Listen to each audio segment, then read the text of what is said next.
The sun is not up yet, but she is already moving, bare feet on packed clay. The smell of smoke from last night's fire still heavy in the air. Outside the mud brick walls of her house, the city is beginning to breathe. Donkeys. The creak of a wooden wheel. A child crying somewhere in the dark. She fills a clay bowl with water from the jar by the door. Washes her hands. Her face. Then her hands again. This is not vanity. This is ritual. This is the first act of every day in a city that believes the gods are watching everything, and cleanliness is the first form of prayer. Her name is lost to history, but her city is not. This is southern Mesopotamia, approximately 2000 BC. And if you want to understand how the first great urban civilization on Earth actually worked, you have to start here. Before the sun rises. Before the priests begin their chants. Before the market opens and the scribes pick up their reed styluses. You have to start with her. What was it really like to be alive in the world's first city? Her name might have been something like Amagi, a Sumerian word that means freedom. But she is not free. She is a weaver, one of hundreds employed by the great temple complex at the center of the ziggurat, a stepped pyramid of mud bricks so tall it could be seen from miles across the flat Mesopotamian plain. She does not own the loom she works on. She does not own the wool she processes. She does not own the cloth she produces. All of it belongs to the temple, to the priests, to the gods. She receives rations in return, a measured portion of barley, a small amount of oil, occasionally fish or beer. Her survival is calculated, recorded on a clay tablet by a scribe she has probably never spoken to, and delivered to her at the end of each month. She is not a slave, but she is not entirely free. She is something in between, something the ancient world produced in vast quantities and modern history has largely forgotten. She is an ordinary person inside an extraordinary civilization. In 2000 BC is not a collection of tents and mud huts. It is a city of 65,000 people, one of the largest urban concentrations on Earth at that time. Its streets are narrow but planned. Its drainage channels are built into the foundations of the houses. Its market district is loud and permanent and smells of spices and animal dung and fresh bread and river mud. The ziggurat dominates everything. It rises from the center of the city like a mountain that someone decided to build by hand. Its terraces are planted with trees. Its summit, where the priests perform rituals no ordinary person ever witnesses, catches the first light of every morning and holds it long after the streets below fall into shadow.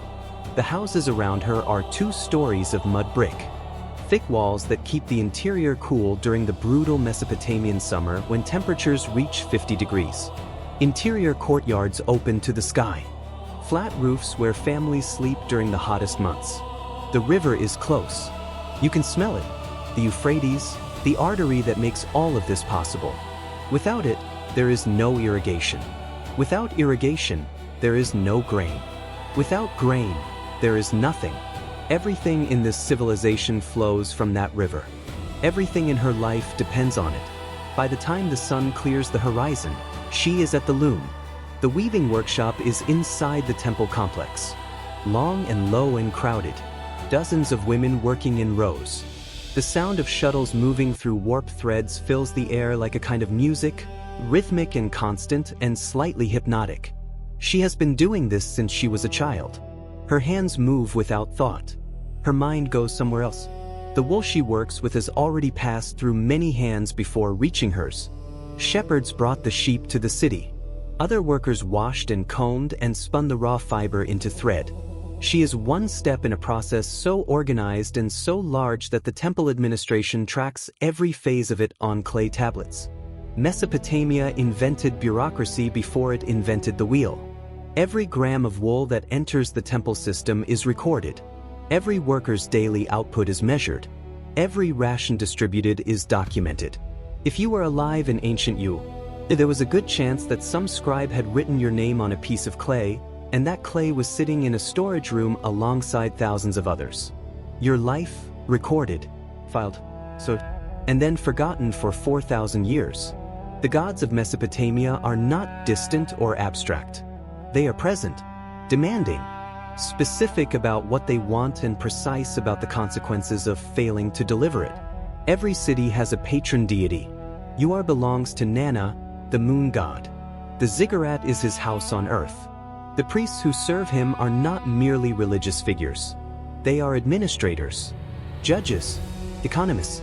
The temple controls land, labor, livestock trade. To offend the temple is to offend the god. To offend the god is to invite disaster, flood, drought, disease, military defeat.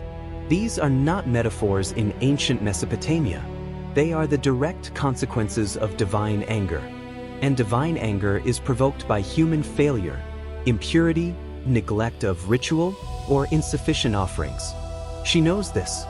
She has known it since childhood. It shapes everything she does. She washes her hands before she prays. She pays her temple obligations before she eats. She does not speak the names of certain demons out loud after dark. She wears a small clay amulet around her neck with an inscription she cannot read, carved by a priest who told her it would protect her from the evil eye. She believes him completely, because in a world where everything can be taken away in an instant, belief is the most practical thing a person can own. Here is something the history books almost never mention. The women who worked in the temple weaving workshops of ancient Mesopotamia were among the most documented people in the ancient world. Their names appear on thousands of clay tablets. Their rations are recorded, their absences noted, their output measured, their children listed. We know more about the daily lives of Mesopotamian weaving women than we know about most medieval queens. And yet almost no one talks about them. We also know that ancient Mesopotamia had a written code of law more than 500 years before Moses received the Ten Commandments. The Code of Hammurabi regulated wages, property, marriage, inheritance, medical malpractice, and the price of renting a boat. If a surgeon performed an operation and the patient died, the surgeon's hand could be cut off. If a builder constructed a house that collapsed and killed the owner, the builder could be put to death. The ancient world had rules. Complicated, sometimes brutal, but rules. She lives inside those rules every day. She knows exactly what she is owed, and exactly what is expected in return. The midday break is the best part of her day. She sits with the other women in a patch of shade near the workshop entrance. Someone has brought flatbread. There is a jar of beer, thick and slightly sour and drunk through a long reed straw to filter out the grain sediment. They talk. They complain. They laugh at something she says. For a few minutes, the loom does not exist. The tablets do not exist. The quotas and rations and obligations do not exist. There is only the shade and the bread and the sound of women laughing in a language that has been dead for 3,000 years. But the afternoon comes, and with it, the heat. The relentless flat sun of Mesopotamia pressing down on mud brick walls that have been absorbing it since dawn. Inside the workshop, the temperature is stifling. Sweat runs down her back. Her fingers slow. She thinks about her daughter, who has a fever that has not broken in 3 days. About the amulet she requested from the temple healer. About whether it will be enough. Medicine in ancient Mesopotamia exists somewhere between pharmacy and prayer. Healers know which plants reduce fever. They also know which incantations must accompany the treatment. The physical and the spiritual are not separate things. She hopes it will be enough. She keeps weaving. At the end of the month, the rations are distributed. She stands in line with the other workers. The scribe sits behind a low table with a fresh tablet and a reed stylus. He calls names. He measures. He records. When he reaches her name, he pauses. He looks at his tablet. He looks at the tablet from last month. He frowns. Her output for the month is 3 measures below the required quota. She knows why. Her daughter. The days she left early to sit with her at home. The mornings she arrived late because she could not bear to leave. The scribe says nothing about reasons. Reasons are not recorded on tablets. He reduces her ration. She takes the smaller portion.